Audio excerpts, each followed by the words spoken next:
It was revealed over the weekend that Oregon receiver Evan Stewart suffered a knee injury last week, and the expectation is that he's going to miss all or at least most of the 2025 season. He's a former five-star coming off a 2024 campaign where he totaled 613 yards and 5 touchdowns. Brad, I will start with you. Obviously, this is a big blow, but tell everybody else, what's your take? How big of a blow is this for the Ducks? Yeah, from losing Trayshawn Holden and Tez Johnson, your top 2 targets last year, you sort of had a shoe-in fit with your former five-star transfer in Evan Stewart, and now he's hurt, and I've been told likely going to miss at least 2.5 months. Well, that's the entire regular season for Oregon. And Oregon has to get back to that 10-11 win threshold to get back to the playoff in the Big Ten. So if I'm Dante Moore, I'm a little bit worried about this because this is a guy that was probably going to have 75 catches, 1,100 yards, probably double-digit touchdowns. So now Will Stein, the OC there in Eugene, he's got to figure it out, man. Yeah, you're missing your number one target right now, but that's on paper. We don't know what DeCorian Moore is going to be, right? And what usually get me, Tom, whenever I used to sit in the room as a general manager and something happens to the team with the injury or players not performing at the level that it's the question, the coaches were always going to a panic. They said, "What are we going to do?" My answer to them was, I got 2 more guys that can play as good. But we all have to remember, this is college football. This is not professional football. You can't go out and get somebody in. So you do have somebody in place, in Corey Moore, that can get it done. And then now it's on Will Stein as well to create somewhat of a system to help out your young quarterback. They have a running back they can lean on. They went into the portal and went heavy on offensive linemen, Brad.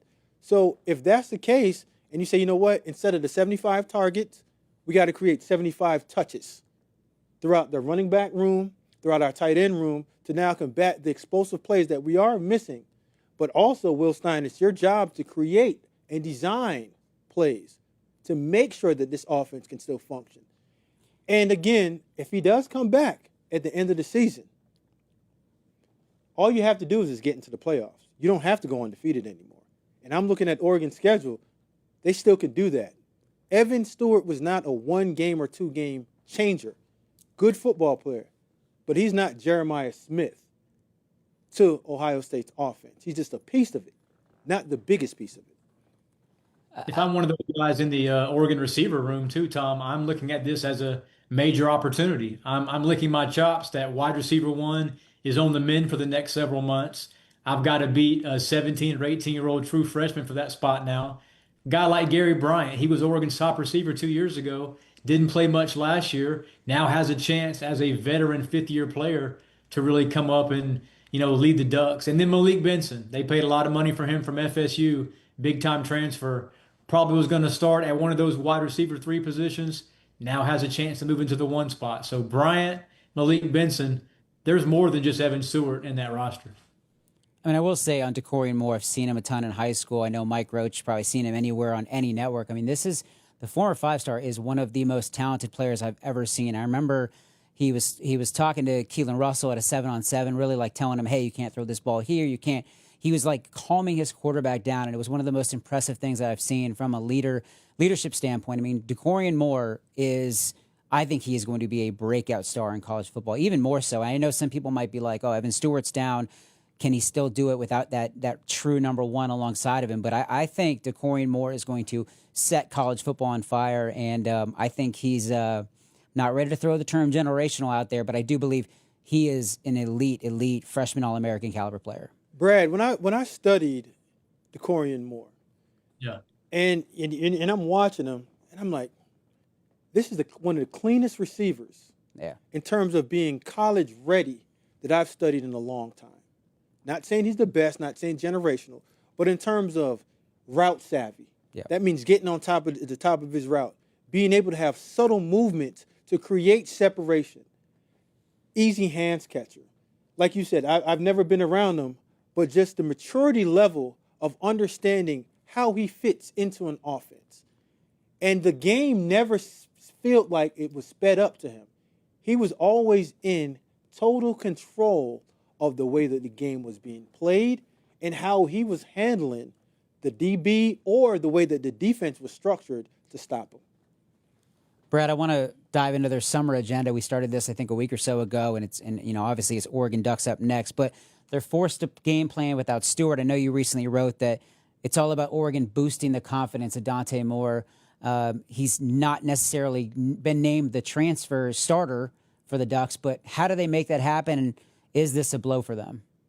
Yeah, that came out long before the Evan Stewart Right. news, and Right. this is not something that Ducks coaching staff wanted to deal with here in June, a few weeks before fall camp begins.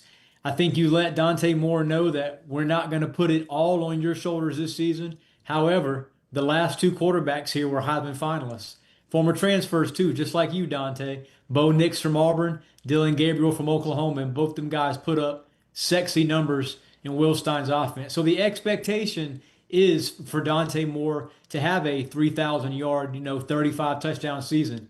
But as Smoke mentioned minutes ago, Mekhi Hughes from Tulane had over 1,000 yards rushing last season. I think he's going to get a steadier dose of the football this season, and you're going to have a more balanced attack at Oregon. I'm not tossing all my chips on Oregon, not being a playoff team just because of this injury to Evan Stewart. I think if you lost a quarterback or a bigger position maybe than wide receiver one, it could have been a bigger factor. But I do think Oregon maybe wins one fewer game without Evan Stewart, as long as DeCorian Moore and Gary Bryant, some of those guys, Malik Benson, can step up in his absence. Yeah, when you talk about structure and play, they invested in Isaiah World, an offensive line, Emmanuel Pregnon, an offensive line, and like you said, Brad, Mekhi Hughes. When you do that, you're getting ready and getting yourself prepared for Big Ten football. And I think they learned their lesson from last year of understanding what it's going to take to end up winning at the end of the season. Because last year, they went undefeated.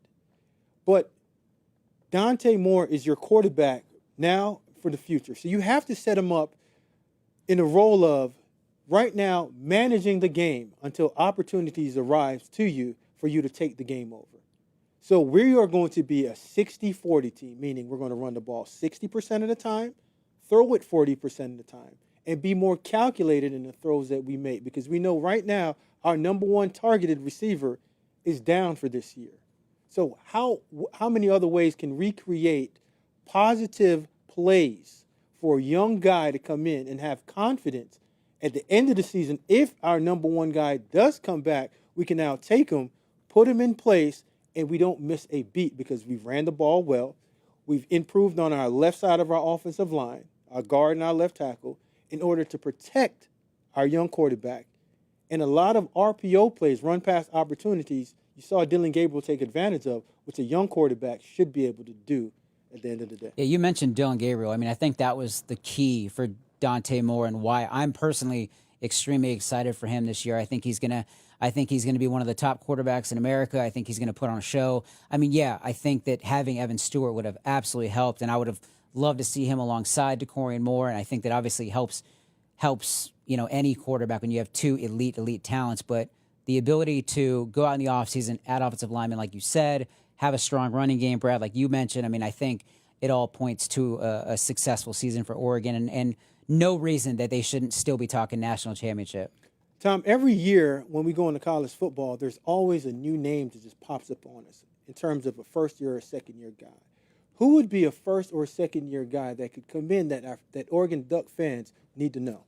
I mean, we've talked about Evan Stewart and the replacement there. I mean, the guy I'm watching is Jeremiah McClellan, the 2024 signee. I think he's a guy that can surprise a lot of people. He's a guy that I've seen in person. I remember I went out to a game with him and Jeremiah Love, your guy. And Jeremiah McClellan looked like the best player on the field that night. I think they were playing in Indianapolis on the road. And this is a guy, look, he had 3 catches for 240 or 24 yards last season, didn't do much. I think he's a guy that is going to break out. He's complete. He's a polished route runner. He was a top 100 player for us at 24/7 Sports, and Andrew Ivins, our director of scouting. So big fan of Jeremiah McClellan. I'm not calling him like a breakout, like freshman All-American, well, obviously as a sophomore, but I think that he's going to be a guy where if he's given an opportunity, I think he's going to surprise a lot of people this fall. Yeah, and I can agree to that. I mean, when you have a player with his skill set, size, right, strength, and run after the catch ability, Brad, at the end of the day, just get the ball in his hands. And on any means, you can shovel pass it to him. And a lot of what they did last year was great opportunities in RPO world. And again, if you're running the ball at an optimum level, run past opportunities in windows behind that second level, because most guys are going to step up when you're running the ball that well. Linebackers. Now you have an easier target at the second level to play pitch and catch with a young quarterback and a young receiver.